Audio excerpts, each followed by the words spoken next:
Baik, Assalamualaikum warahmatullahi wabarakatuh. Saya atas nama Berliana Virgianti Arifin, NIM 2019 0960 11722.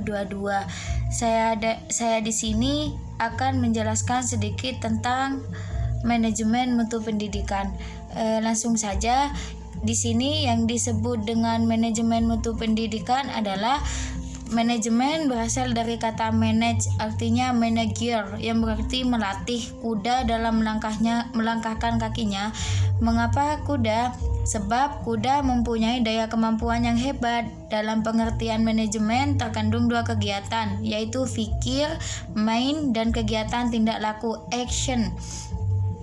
Sedangkan dilihat dari bahasa Inggris, kata manajemen merupakan kata kerja atau manage yang berarti mengurus, mengatur, melaksanakan, dan mengelola. Nah, di sini ada ada yang bekerja di dalam manage ini, ada mengurus, ada mengatur, melaksanakan, dan mengelola, yang bersinonim dengan kata to hand yang berarti mengurus, to control yang berarti memeriksa, dan to guide memimpin. Jadi menurut asal kata dan leksika, kata manajemen memiliki arti sebagai pengurusan, pengendalian, memimpin, atau membimbing. Konsep manajemen pendidikan Islam, manajemen pendidikan pada hakikatnya adalah suatu proses penataan kelembagaan pendidikan yang melibatkan sumber daya manusia dan non-manusia dalam penggerakannya untuk mencapai tujuan pendidikan secara efektif dan efisien.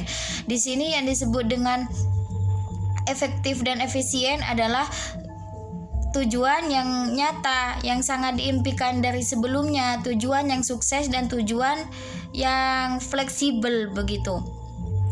Proses penataan ini akan melibatkan pelaksanaan beberapa fungsi manajemen yang oleh pakar manajemen pendidikan sering disebut sebagai POAT: planning, organizing, actuating, dan controlling. 4 proses ini digambarkan dalam bentuk siklus karena adanya keterkaitan antara proses yang pertama dan berikutnya, antara proses 1, 2, 3, dan seterusnya. Kan ini ada 4 proses begitu. Itu digabungkan menjadi satu dengan tujuan yang sama begitu.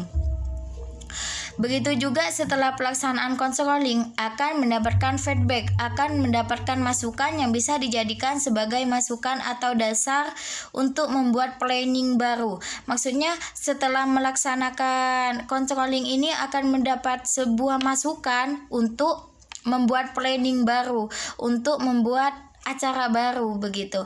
Proses siklus manajemen lembaga pendidikan Islam ini dapat digambarkan sebagai berikut.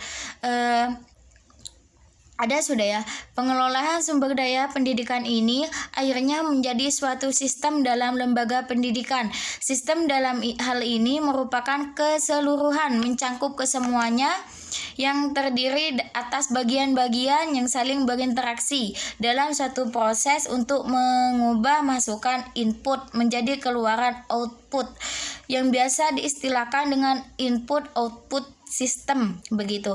Sistem manajemen pendidikan Indonesia dikenal dengan manajemen berbasis sekolah (MBS). Seperti yang di channel berikut yang sebelumnya sudah saya jelaskan MBS itu apa begitu.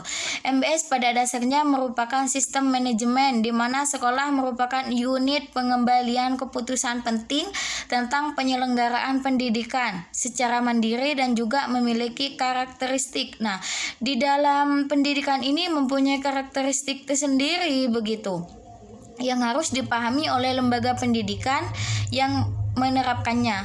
Karakteristik MBS ini didasarkan pada input, proses, dan output. Nah, begitu.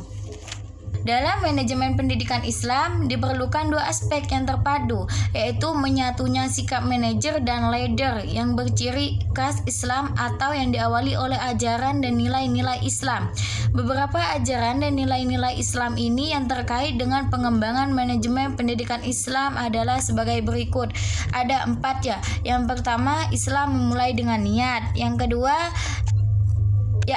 agama amal atau kerja. Nah, hal ini mengandung makna bahwa Islam adalah agama yang mengajarkan orientasi kerja.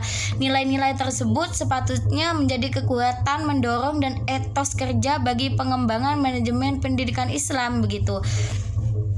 Manajemen pendidikan yang diterapkan di sekolah itu merupakan suatu tanggung jawab bagi kepala sekolah begitu.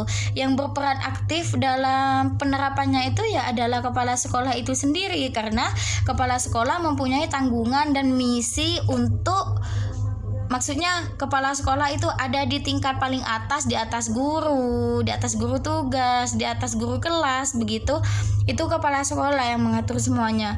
Jadi penerapannya itu juga yang bertanggung jawab itu kepala sekolah begitu. Dan kepala sekolah harus mampu mengelola sekolah dengan sebaik mungkin agar bisa mewujudkan pendidikan yang bermutu tinggi. Untuk mewujudkan pendidikan yang bermutu tinggi diperlukan manajemen pendidikan profesional dalam menangani sistem pendidikan, dimulai dari tingkat makro, meso sampai tingkat mikro, yaitu satuan pendidikan sekolah dan luar sekolah. Baik, sekian penjelasan dari saya, kurang lebihnya saya mohon maaf yang sebesar-besarnya. Assalamualaikum warahmatullahi wabarakatuh.